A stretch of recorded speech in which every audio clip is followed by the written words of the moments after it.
They never said goodbye. They just stopped showing up. Not in the obvious ways, not with cruelty or clarity, but in that slow, quiet way avoidants tend to disappear. Emotionally first, physically later. One day you were holding hands. The next, you were holding onto memories, trying to trace back the moment where closeness became too much, where love turned into pressure, and you became someone they had to escape from. It didn't make sense. You were careful, patient, emotionally available, but not suffocating. You gave them space, but stayed present. And still, they pulled away. Maybe they came back. Maybe they always do. Just long enough to feel safe again, before retreating at the first sign of intimacy. And you're left wondering, what makes someone finally stay? What makes an avoidant stop running from the very thing they say they want? Is it even possible to love them in a way that doesn't cost you your peace? Because here's the truth no one talks about. Avoidants don't run from you. They run from what being seen does to them. When you get too close, when you speak with tenderness, when you ask them to sit with emotions they've spent a lifetime avoiding, you touch a part of them that feels too raw, too exposed, too easily broken. So they do what they've always done. They protect, they detach, they run. But even runners get tired. Even the most avoidant hearts carry a hidden longing. To be met, not chased. To be understood, not fixed. To be loved, without having to perform for it. So what makes an avoidant finally stop? It's not manipulation. It's not forcing closeness. It's not abandoning your own needs to become more palatable. It's something far more powerful. Something they can't escape once they feel it. To understand what makes them stay, you have to first understand what made them leave. You have to look at the roots, at the emotional blueprints they inherited, at the silent fears that live beneath their surface-level calm. You have to stop chasing answers from them and start asking deeper questions about the wound behind their walls. Because until you see it for what it really is, you'll keep mistaking their detachment as rejection, when it's often just self-preservation in disguise. So let's go there. Let's look beyond the surface, beyond the "I'm just not ready" and the "I need space," into the psychology of avoidant attachment, the trauma it hides, and the surprising truth that finally makes them pause, turn around, and stay. Avoidants don't fear love. They fear what love asks of them. Presence, surrender, vulnerability. These aren't just difficult for the avoidantly attached. They're threatening, because long before they ran from you, they learned to run from themselves. To understand an avoidant's distance, you have to look at the landscape of their childhood. Not always traumatic in the loud, chaotic way. Often, it was quiet, functional, structured, but emotionally barren. Maybe they were raised to be independent too early, taught that needing someone was weakness. Maybe their caregivers were physically present but emotionally unavailable. They were fed, clothed, praised for their performance, but rarely held in their sadness, rarely mirrored in their vulnerability. So they learned the unspoken rule: don't need too much, don't feel too deeply, handle it yourself, or risk being a burden. This is the root of avoidant attachment. It's not that they don't want closeness. It's that closeness feels foreign, unsafe, overwhelming, because love, for them, has always been transactional, conditional, regulated through distance. When you show up fully, emotionally, vulnerably, open-hearted, you don't soothe them, you unsettle them, because your presence activates what their nervous system learned to fear. Dependency, not yours, theirs. The risk of depending on you, of needing you, of softening around you. Carl Jung said, "People will do anything, no matter how absurd, to avoid facing their own soul." And for the avoidant, you are the soul mirror, the one who reflects back all the emotions they've tried to master or suppress. They don't hate you for it. They're just not sure what to do with you. Because unlike the emotionally absent world they came from, you see them. You hear what they don't say. You love with your whole heart. And that terrifies them. This is why logic becomes their refuge. They intellectualize everything. They explain, deflect, compartmentalize. They say things like, I'm just not ready. I need time to think. I feel overwhelmed. It's not you, it's me. And you believe them because it sounds reasonable.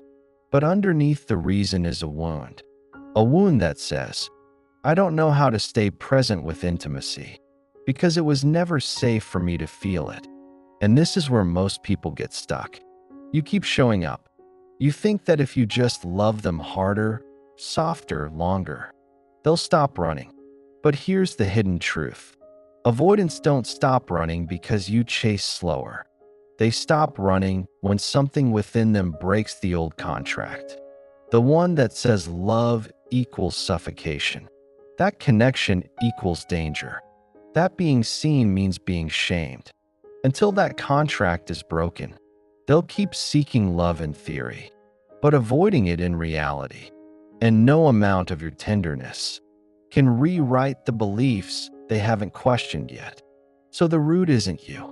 It's the story they inherited, the emotional logic of their childhood, the self-protective instinct that says, if I let you in, I lose myself. If I get close, I'll get hurt. If I love you, I'll need you. And if I need you, you might leave. Until that narrative changes, they will continue to dance around intimacy while wondering why they always feel alone. They run, and you chase. But you don't call it chasing. You call it patience, empathy, understanding. You say things like, they just need time. They're scared, but I can hold space for them. If I don't push, maybe they'll come around. And for a while, that feels noble, like love in its highest form, like healing in action. But slowly, subtly, you begin to disappear. You don't notice it at first. You just start making excuses for their detachment. You soften your truths, filter your needs, swallow your loneliness. You wait for their timing. You tiptoe around their discomfort. You call their withdrawal space and pretend it doesn't sting. And the cost? You begin to abandon yourself. You stop expressing your needs because you don't want to scare them. You become smaller, quieter, more digestible. You start working harder for a connection that should have been mutual from the start. And what's worse, you start internalizing their fear as your failure. Maybe I was too much. Maybe I came on too strong. Maybe I just need to be more patient, more chill, more understanding. But this is what emotional unavailability does. It doesn't just keep you at a distance. It makes you question your worth. And here's the paradox. The more you hold space for someone who's never truly in the relationship, the more disconnected you feel from yourself. You're loving for two, emotionally stretching in both directions, trying to carry the weight of their fear while silencing your own loneliness. And eventually, that weight breaks you. You wake up tired, drained from the emotional labor of holding together something fragile and lopsided. You begin to experience symptoms of anxious attachment. Even if you weren't anxious before, you start walking on eggshells. You overthink every message, every pause, every sigh. Your nervous system begins to live in survival mode, permanently alert, scanning for signs that they're slipping away again. And they always are. Because avoidants don't stay when the bond deepens. They retreat. So no matter how gentle your love is, you're always loving in reverse, always trying to pull them closer while they're bracing for distance. This dynamic rewrites your emotional logic.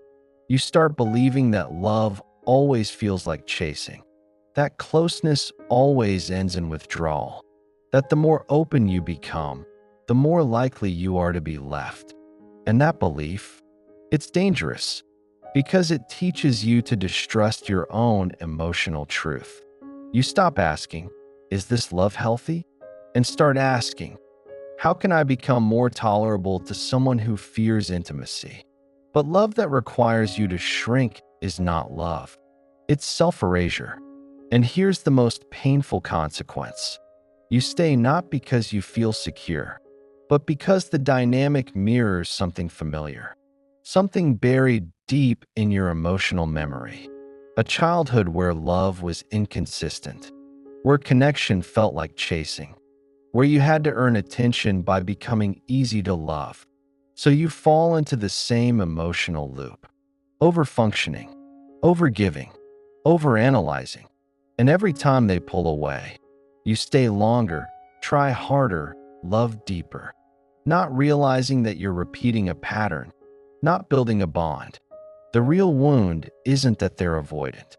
It's that you're still hoping their return will finally make you feel like enough. But healing doesn't come when they finally commit. It comes when you finally stop trying to earn what was never meant to be a performance. There comes a moment when even the softest heart hardens, not out of bitterness, not out of anger, but out of clarity. The moment you realize, this is not love, at least not the kind you deserve. You've bent, you've waited, you've rewritten yourself in every language, just to become readable to someone who refuses to open the book. And now you're done performing for connection. This is your rebellion, and it starts quietly. No rage, no dramatic exit, just a shift, deep and final, that says, I will not make myself smaller to soothe someone else's fear of intimacy. You stop answering with eagerness when they resurface. You stop making excuses for their emotional absences. You stop dressing their inconsistency in the clothes of healing or trauma, because unhealed trauma explains behavior, but it never justifies harm. And there is nothing noble about staying in a dynamic that asks you to abandon your own emotional safety for the possibility that they might one day feel ready. This is how you break free. You shift the question from, how can I get them to stay? To, why do I keep choosing those who can't meet me? And then you go deeper into your own attachment style, your own unmet needs, your own silent hope that love will rescue you. Instead of reflect you, you begin to reparent yourself, offering safety to the parts of you that keep waiting to be chosen. You no longer confuse their avoidance with mystery. You no longer chase intimacy disguised as potential. You no longer justify the pain as passion. Because here's the hard truth. You cannot save someone from the very thing they're not ready to see. You cannot love someone into healing if they are still in love with their escape routes. And you're not a holding pattern. You're not a placeholder for someone's emotional confusion. You are the invitation, not the audition. And when you realize that, you stop trying to be easy to love and start being honest about what love must feel like for you. You start saying things like, I need consistency. I need communication that doesn't vanish when it gets real. I need someone who doesn't just show up when it's convenient, but stays when it's hard. And if they can't meet you there, you stop trying to make them. Because the more you hold the boundary, the more you teach your nervous system. Love doesn't require sacrifice, not of your truth, not of your needs, not of your sanity. And that's when the shift happens, not just in you, but sometimes even in them. Because nothing makes an avoidant pause like this one realization.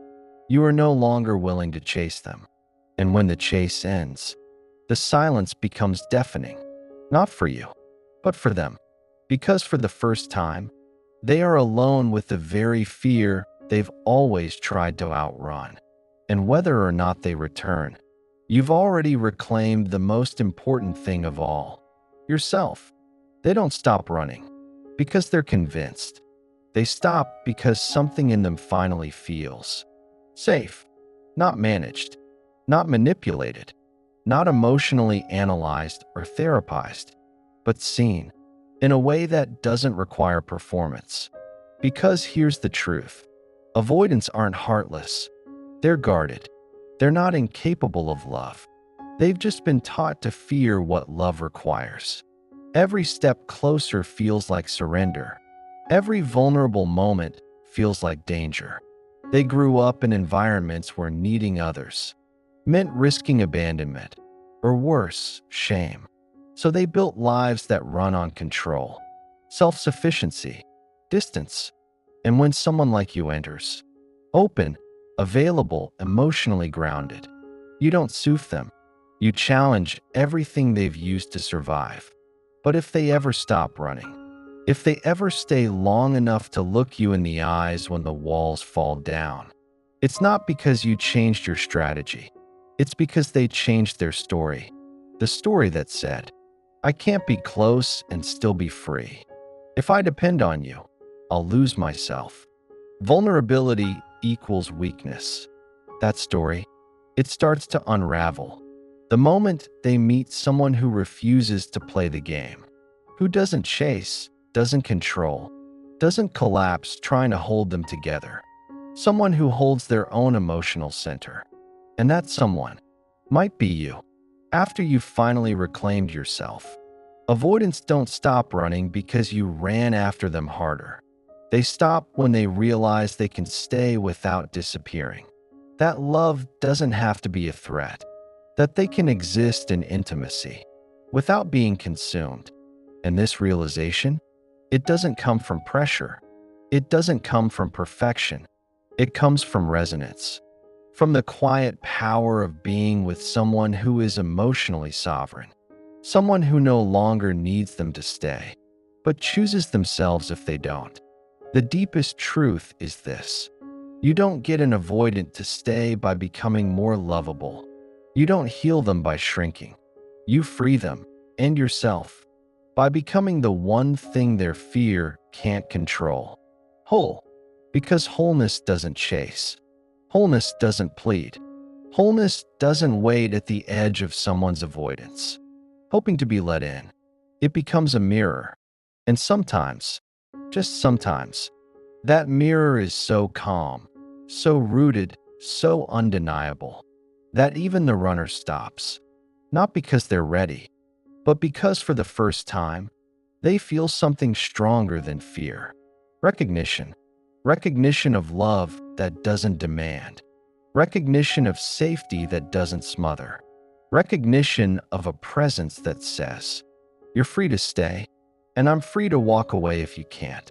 And that's when the running stops. Not always with words. Not always with a dramatic return, but with a shift. Subtle, seismic, sacred. The kind of shift that only happens when two people stop performing and start choosing each other from a place of truth. You asked what makes an avoidant finally stop running. Not pressure, not perfection, not patience, presence, not theirs, yours.